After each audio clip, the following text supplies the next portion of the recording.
இந்த நாளின் காலை வேளையிலே ஆண்டவர் நமக்கு தருகிற வார்த்தை மத்தேயு 21வது அதிகாரம் 9வது வசனம். முன்னடப்பாரும் பின்னடப்பாரும் ஆகிய திரளான ஜனங்கள் தாவீதின் குமாரனுக்கு ஓசன்னா, கர்த்தரின் நாமத்தினாலே வருகிறவர் ஸ்தோத்திரிக்கப்பட்டவர், உன்னதத்திலே ஓசன்னா என்று சொல்லி ஆர்ப்பரித்தார்கள். இந்த நாளிலே நாம் குருத்தோலை ஞாயிறை நாம் கொண்டாடுகிறோம்.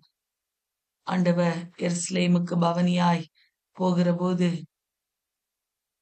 எல்லாருமாய் சேர்ந்து ஆண்டவரை துதித்து மகிமைப்படுத்தினார்கள் என்று வேதம் சொல்லுகிறது. இந்த வார்த்தைகள் எல்லாம் ஏற்கனவே தீர்க்கதரிசிகளுடைய புஸ்தகத்திலே தீர்க்க தரிசனமாக எழுதப்பட்டிருக்கிறது. இப்படி எல்லா ஜனங்களும் ஆர்ப்பரிப்பார்கள் என்று எழுதப்பட்டிருக்கிறது. அந்த வார்த்தைகள் எல்லாம் நிறைவேறும்படியாய் இந்த காரியம் நடந்தது. பிரியமானவர்களே, குருத்தோலை ஞாயிறு என்று நாம் எல்லாரும் அதை ஆசரிக்கிறோம்.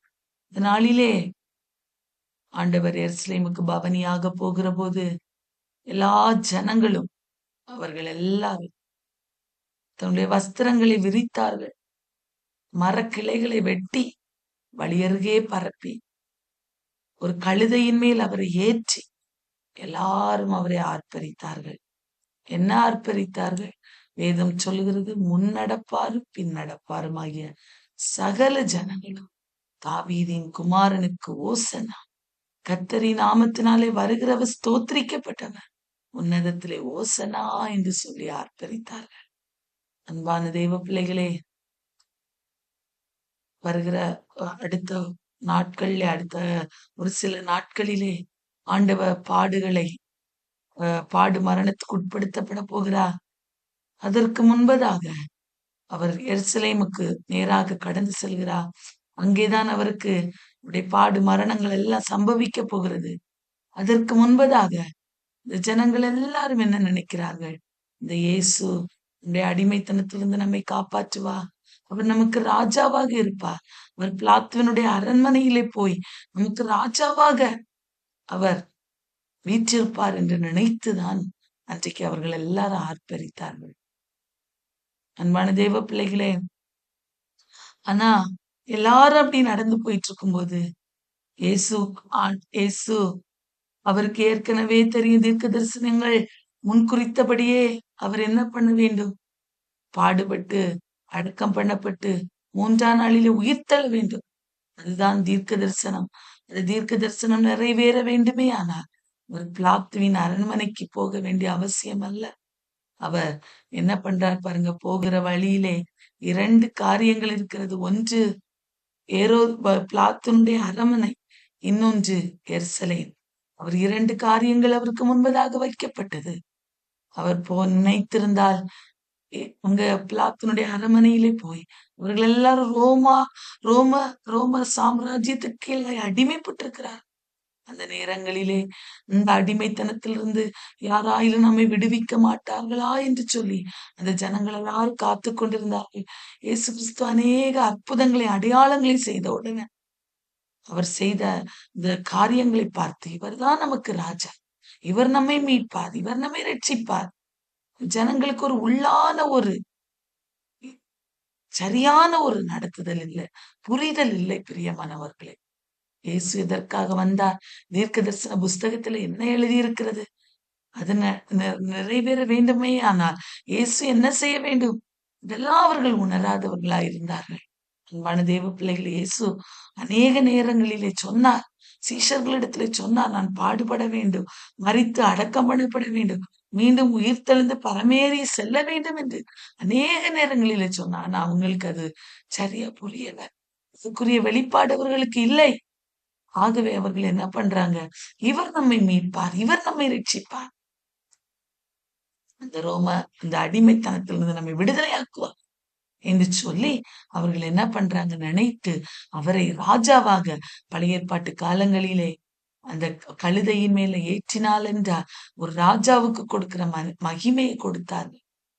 அன்பான தேவ பிள்ளைகளே, நம்ம இந்தியா தேசத்தில் தான் கழுதை என்றால் அது ஒரு தாழ்மை அப்படிலாம் நம்ம சொல்லுவோம். ஆனா அங்க இஸ்ரேல் தேசத்துல பழைய ஏற்பாட்டுல நம்ம வாசிக்கும் போது அநேக இடங்களிலே கழுதையை மேன்மையாக சொல்லி இருக்கும்.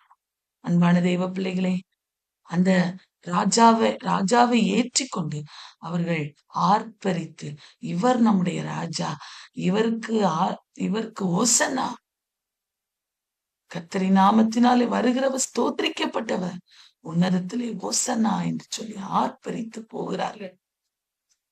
இயேசுவுக்கு முன்பதாக 2 காரியங்கள் இருக்கிறது. ஒன்று, பிலாத்துனுடைய அரமனை. அங்கே போனால் ஆண்டவர் நினைத்தால் ஒரு நிமிடத்திலே ராஜாவாக ஆயிருக்கலாம். இன்னொன்று, எருசலேம். எருசலேமிலே போனால் பாடு மரணங்கள், அவருக்காக நியமிக்கப்பட்டிருக்கிற அத்தனையும் அவர் செய்து முடிக்க வேண்டும். அன்பான தேவ பிள்ளைகளே, பிதாவின் சித்தத்துக்கு இயேசு தன்னை ஒப்பு கொடுத்தார். பிதாவின் சித்தம் என்ன? அவருடைய ஒரே பேரான குமாரனை இந்த மனுக்குலத்தின் ரட்சிப்புக்காக அவர் கொடுக்க வேண்டும். கல்வாரி சிலுவையில பலியாக கொடுக்க வேண்டும். இரத்தம் சிந்துதல் இல்லாமல் பாவ மன்னிப்பு இல்லை என்று வேதம் சொல்லுகிறது அல்லவா? இரத்தம் சிந்தப்பட வேண்டும். முழு உலகத்திற்கும், முழு உலகத்தின் பாவங்களை சுமக்கிற ஜீவாதார பலியாக இயேசு கிறிஸ்து வெளிப்பட வேண்டும். இயேசு கிறிஸ்து தன்னை தியாகமாக ஒப்பு கொடுக்க வேண்டும். ஆகவே ஆண்டவர், பிதாவே உம்முடைய சித்தம் என்னிலே நிறைவேறட்டும் என்று சொல்லி பிதாவின் சித்தத்துக்கு தன்னை ஒப்பு கொடுத்து எருசலேமுக்கு அவர் செல்லுகிறார். தன்னுடைய வழியை எருசலேமுக்கு நேராக திருப்பினவும் எல்லா ஜனங்களும் ஏமாற்றம் அடைந்தார்கள். அன்பான தேவ பிள்ளையே, இவர் நம்மை இந்த பிளாத்து, இந்த மனிதர்கள் இந்த அடிமைத்தனத்திலிருந்து விடுவிப்பார் என்றளவா நினைத்தோம். ஆனால் இவர் எருசலேம் ஆலயத்துக்கு நேராய் கடந்து செல்கிறாரே என்று சொல்லி ஏமாற்றம் அடைந்தவர்களாய், விரக்தி அடைந்தவர்களாய் எல்லா ஜனங்களும் மாறிவிட்டார்கள். ஆகவேதான் அவர்கள் வியாழக்கிழமை ஆண்டவரை சிலுவையில் அறைய, இதே ஜனங்கள், எப்படி அந்த ஜனங்களுடைய வாழ்வில மாற்றம் உண்டானது? அவர்களுடைய எண்ணங்கள் எல்லாம் வேறு விதமான எண்ணம். அந்த எண்ணங்களுக்காக இயேசு கிறிஸ்து இந்த உலகத்துல வரல. அவர் நம்மை ஐஸ்வர்யவான் ஆக்கும்படியாய் அவர் தரித்திரரானார் என்று வேதம் சொல்கிறது. நம்மை மேன்மைப்படுத்தும்படியாய் அவர் தாழ்மையின் ரூபத்தை எடுத்துக்கொண்டு, அடிமையின் ரூபத்தை எடுத்துக்கொண்டு சிலுவையின் மேல் வெற்றி சிறந்தார் என்று வேதம் சொல்லுகிறது அல்லவா?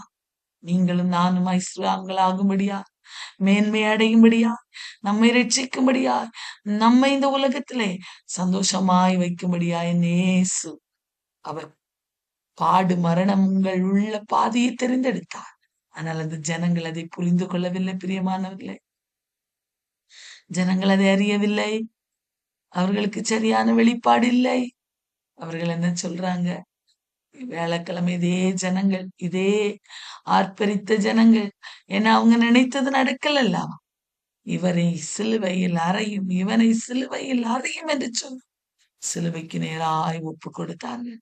அன்பான தேவ பிள்ளைகளே, நாம் ஆண்டவரை அறிய வேண்டிய விதத்துல அறிந்திருக்கிறோமா?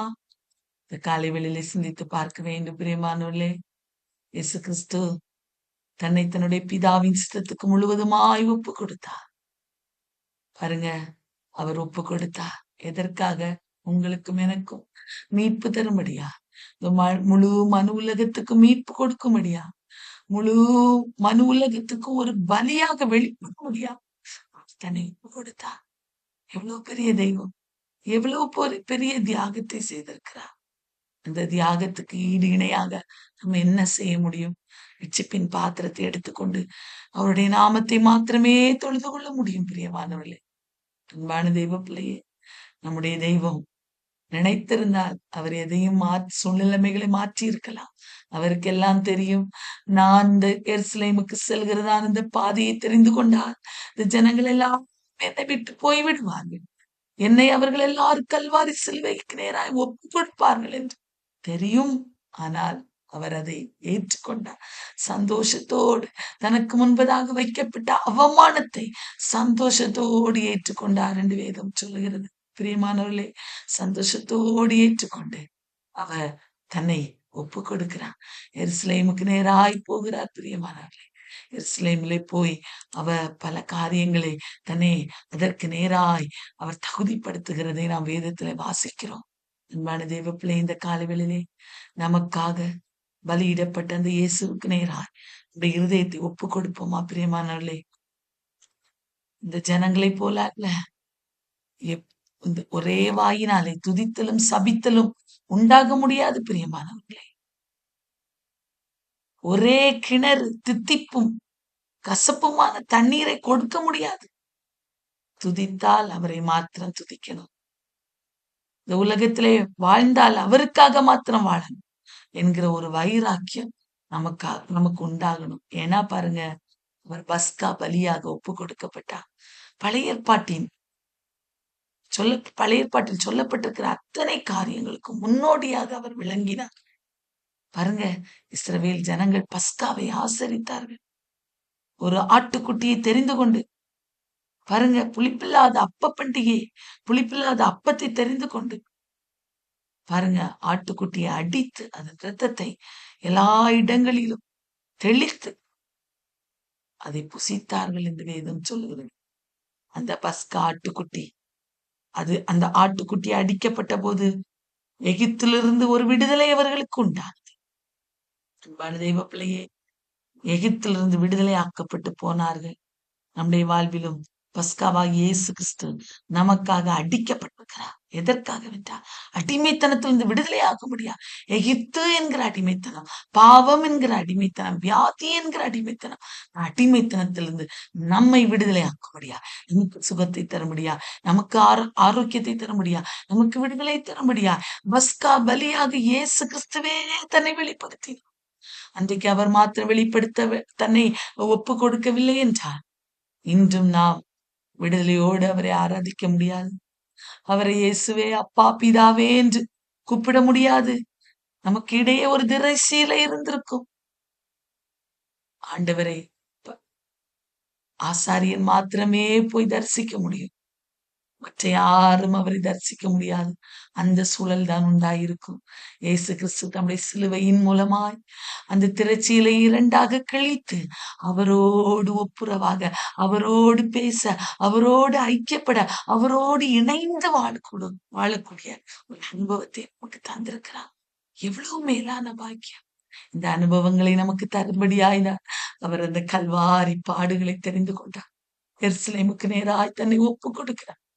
இதை சற்றும் எதிர்பாராத ஜனங்கள் அவருக்கு விரோதமாக எழும்பி அவரை சிலுவையில் அறையும்படியாய் ஒப்பு கொடுத்தார்கள்.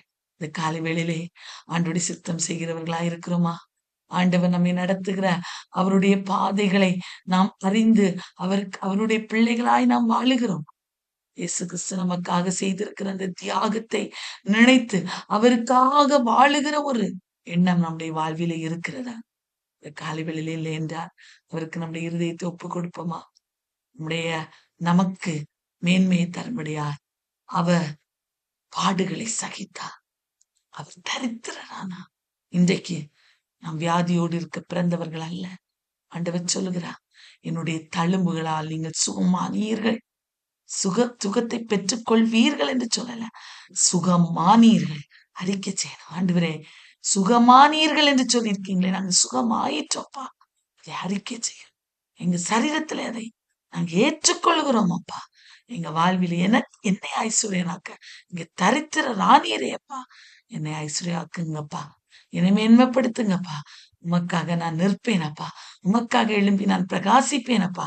இந்த ஜனங்களைப் போல அல்லப்பா, முடிவு பரியந்தம் நிலை நின்று இயேசுவுக்காக வாழுவேன் என்று தீர்மானம் எடுக்கும்போது ஆண்டவர் நிச்சயமா நம்முடைய வாழ்விலே பெரிய காரியங்களை செய்வா.